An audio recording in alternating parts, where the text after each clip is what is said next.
Et on se retrouve donc pour cette revue de presse de l'économie.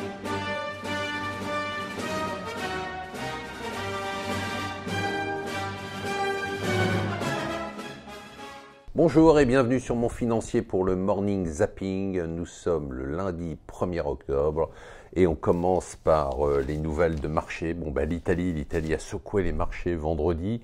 Les taux italiens ont monté, la bourse italienne a baissé, surtout l'euro a baissé en dessous de 1,16.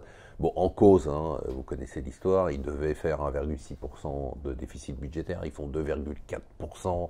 Du coup, c'est la panique en Europe, tout le monde gueule. Finalement, si on y regarde de près, c'est quand même vachement intéressant ce qui se passe en Italie. D'abord, c'est leur promesse électorale. Ils avaient promis et ils délivrent ce qu'ils ont promis, donc il n'y a rien à dire. D'autre part, il y a quand même une ambiance en Europe contre l'austérité, c'est-à-dire qu'on sent très bien que la page de l'austérité est tournée et que dans tous les pays, on veut des programmes de relance, donc on est tout à fait dans cet esprit-là.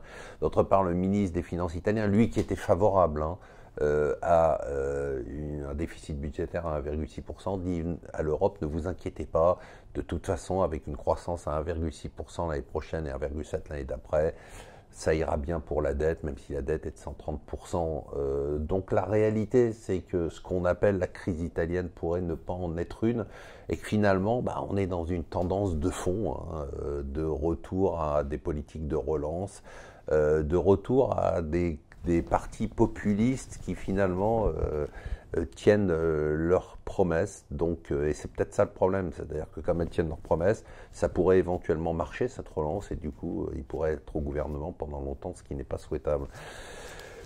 Musk s'en tire super bien. Elon Musk, en 48 heures, il a réussi à faire un deal avec la SEC, l'équivalent de l'AMF aux États-Unis, et donc il va payer que 20 millions de dollars et il va abandonner son poste de président du conseil d'administration pendant 3 ans, mais reste directeur général, donc contrôle et gère au quotidien Tesla.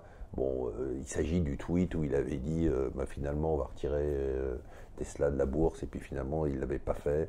Il s'en tire quand même super bien. Bon, celui qui s'en tire super bien, encore une fois, c'est sa vieille technique, the art of the deal. C'est Donald Trump. Ça y est, le Canada a cédé. Le Canada accepte toutes les conditions des États-Unis. Le Canada va même accepter de rejoindre l'accord qui a déjà été signé entre les États-Unis et le Mexique. Le NAFTA, l'ALENA est mort. Voici venu le US-Mexico-Canada Pact, l'USMCA, America First, US en premier. Voilà, il a encore réussi son coup. Alors ça, franchement, je pensais jamais que je pourrais vivre ça un jour dans ma vie, dans ma longue vie. Un titre du Financial Times en première page qui dit « Paris va devenir le hub de trading de l'Union européenne post-Brexit ». Pour le FT, ça y est, la messe est dite. C'est Paris qui a gagné la bataille et qui a mis Francfort KO. Vous imaginez toutes les conséquences que ça peut avoir. On sera appelé à en reparler. Facebook, c'est reparti. 50 millions de comptes qui ont été piratés et contrôlés pendant quelques heures, voire presque une journée. Ça va faire encore mal. Et en attendant, évidemment, les marchés américains continuent à monter. Moi, je vous souhaite une excellente journée. N'oubliez pas de regarder le replay de C'est votre argent. C'était une émission passionnante.